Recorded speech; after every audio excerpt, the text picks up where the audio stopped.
So hi guys, this is Mubina back with the class, and also here we can see that if you're looking here, there are two types of functional and dysfunctional conflict, isn't it? Functional or dysfunctional conflict. Dosto, my dear friends, don't worry, I have created a short note for this, and about that in this session I'm going to take the Hindi too, because it's on the comment that I have to take the class in Hindi since you're not able to understand the language, because there is a kind of medium problem and all. So functional and dysfunctional unit, as I have already said, functional means what? If the conflict is creating, see here, if the conflict is creating a group's improve the performance, then it's functional functional constructive form. If it is deproving or distracting, then it's called what? Dysfunctional forms of conflict. That's what. So before going into this, we have to understand, to gain a perspective what differentiates functional and dysfunctional. There are mainly three types of conflict, that is the task conflict, relationship conflict, process conflict. Task conflict means what? A conflict, एक conflict जब create होता है जब हम task कर रहे होते हैं, जैसे कि कोई काम दिया होगा ऑर्गेनाइजेशन के, अगर कोई काम दिया गया है ऑर्गेनाइजेशन ने काम करने के लिए, तब जो झगड़ा होता है उसे टास्क कॉन्फ्लिक्ट कहते हैं. रिलेशनशिप कॉन्फ्लिक्ट मतलब यानी कि ए और बी एक अच्छे दोस्त हैं, लेकिन वो समझता है कि अच्छे दोस्त होने के बावजूद भी उसने मेरे साथ जो किया वो सही नहीं है, तब वो रिलेशनशिप कॉन्फ्लिक्ट है. और प्रोसेस कॉन्फ्लिक्ट भी है. प्रोसेस कॉन्फ्लिक्ट क्या है और प्रोसेस कॉन्फ्लिक्ट के बारे में ज़्यादा हम जानेंगे नेक्स्ट अगले सेक्शन में, लेकिन इस सेक्शन के लिए फ़िलहाल के लिए हम just task conflict, relationship conflict, process conflict के वर्ड मीनिंग में ध्यान दे रहे हैं. सो हम यहाँ बात कर रहे थे फंक्शनल और डिसफंक्शनल कॉन्फ्लिक्ट के बारे में, और डिसफंक्शनल और फंक्शनल कॉन्फ्लिक्ट के बारे में हम जानते हैं कि उसके बाद हमने किया है types of conflict. That is what about task conflict, relationship conflict and the process conflict. When we are speaking about the task conflict, it's a positive, isn't it? यानी कि दो आदमी काम कर रहे हैं, एक कह रहा है तुम अच्छे काम नहीं कर रहे हो, तब एक इंटेंसिटी होगा, हाँ मैं उससे भी ज़्यादा अच्छा करना होगा, तो ऐसे. So it can be a positive. Relationship conflict is not at all a positive conflict. Sometime there can be ego clashes, यानी कि हाँ मेरे दोस्त होने के बावजूद भी उसने ऐसा किया, मेरे साथ क्यों ऐसा किया, यानी कि what was the need that being a friend he betrayed me like that. Understood? Process conflict, we can have a look at it. So this was whole about what is conflict and the nature and the types of conflict, and I think it was pretty much good. So दोस्तों एक बार ध्यान में कीजिए, ध्यान में रखिएगा. If you study this one itself, you're going to get 5. Based on looking on this chart, if you explain yourself, out of 20 you're gonna get 5 marks. Understood. यानी कि आउट ऑफ द 20 मार्क में आपको 5 mark easily obtain होंगे अगर आप ये diagram draw कर रहे हैं. तो अगर अभी हम इनके में as I said that I will be creating shorts now. अब हम ये पेज नंबर 34, 35, 36 3 पेज की मैंने एक समरी प्रिपेयर किया गया है. मैंने एक शॉर्ट नोट प्रिपेयर किया है. फर्स्ट मैं उसमें डिस्क्राइब करूँगी कि first I will be explaining what is conflict, और उसके बाद मैं ध्यान दूँगी कि nature and types of conflict. सिर्फ एक पेज यानी कि 3 मटेरियल पेज का shortcut. Conflict it is disagreement in a social situation over issues of substance matter anything.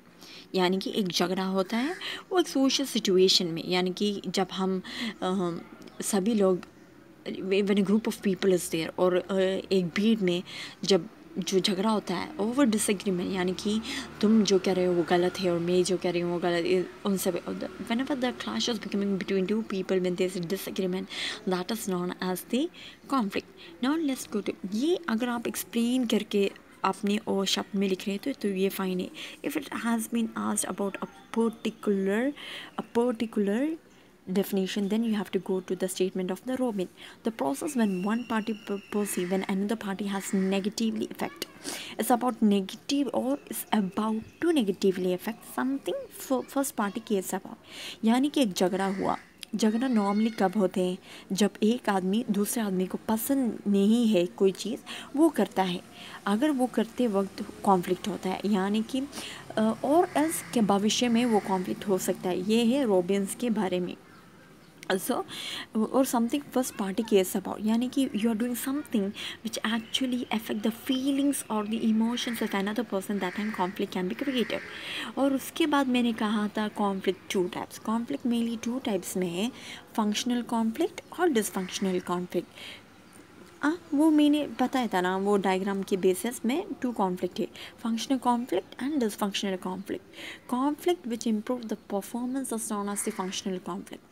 जब एक कॉन्फ्लिक्ट वो एक परफॉर्मेंस को बढ़ा देता है, यानी कि ए और बी के बीच में एक क्लैश होते हैं और बी कहती है कि तुमने उतना अच्छा काम नहीं है, तब ए को एक टेंडेंसी आता है, no I have to do it better. That is good. When conflict improve performance, that is functional. At the same time when conflict deprove और obstruct द परफॉर्मेंस, जब एक ऐसी झगड़ा होती है कि दोनों एक दूसरे से झगड़ा कर ऐसे हो जाते हैं कि गुड फॉर नथिंग, और it can create complete destruction. यानी कि हमारा ऑर्गेनाइजेशनल गोल क्या है, profit orientation. Instead of profit orientation it will become something that is known as dysfunctional. Now intensity of conflict is being shown. फिर सब यानी कि आप सब जानते हैं, सभी हमारे पर्सनल लाइफ में भी, in our personal life also, if you are positive it's good, isn't it. If you are not positive it can distract. Positive conflict can be good enough, that's fine. Neutral conflict मैंने explain किया था. Neutral conflict means what, यानी कि बहुत destruction भी नहीं होता, यानी कि बहुत सर्वनाश भी नहीं होता, अच्छाई भी नहीं होता, एक मीडियम रेंज, वो अच्छा ही होता है और वो constructive. Negative conflict means what, for example like this creating a large destruction और लार्ज फाइट. एक बड़ी सी झगड़ा होने के बाद दोनों सोचते हैं कि मुझे सर्वनाश हुआ तो भी नहीं, कुछ नहीं होगा, लेकिन मैं उसको नहीं छोड़ूंगी, वैसे सब होता है ना, यानी कि वो सब टेंडेंसी, वो होता है नेगेटिव कॉन्फ्लिक्ट. और यहाँ मैंने 3 टाइप्स ऑफ मेन कॉन्फ्लिक्ट है. यह इस टेक्स्ट बुक में बताया था कि before you go to the learning the aspect of the functional और dysfunctional, you have to know the 3 types of conflict. First one is the task conflict. Task conflict word meaning itself you know, जब एक झगड़ा task के बावजूद होता है तो उसे टास्क कॉन्फ्लिक्ट कहते हैं. The conflict which takes place between task itself is known as the positive conflict. Relationship conflict मैंने कहा था, यानी कि एक ईगो के बेसिस में होगा, वो नॉर्मली डिसफंक्शनल होगा. और आप जानते हैं डिसफंक्शनल मतलब when the conflict distract, conflict में बुराई हो तो वो डिसफंक्शन होता है. और ego clashes, you all know most of everything has been destructed just because of the ego. So ऐसी रिलेशनशिप कॉन्फ्लिक्ट एक नेगेटिव कॉन्फ्लिक्ट है, और उसके बावजूद व्हाट हैपन, वो हमें कभी भी सक्सेसफुल होने नहीं देते और वो block the completion of the task. और प्रोसेस कॉन्फ्लिक्ट मैंने कहा था वो नेक्स्ट सेशन में मैं बताऊंगी एक्सप्लेन होकर, लेकिन आज फ़िलहाल के लिए ये एक शॉर्ट नोट था, वो है material page number 34, 35, 36. So I think it was beneficial because I have explained the 3 things in this. Even though if you keep the short notes and you make it out, it will be good. And also here task conflict, positive conflict, everything has been said. So दोस्तों ये मेरा पहला Hindi YouTube video था. I don't know how much it's work out or effective. If still anything has to be done, I'm ready to, if any sort of thing you can say to me, that it should be given on the comment box. But for perhaps, since I am a Malayalam is my mother tongue, if any kind of hesitation by language problem with it, it's like Hindi is not my mother tongue, so there will be some ups and downs. And if anything has to be, you can give on the comment box. Thank you. And in next session we are going to have the look at on the process conflict of the Ignou University.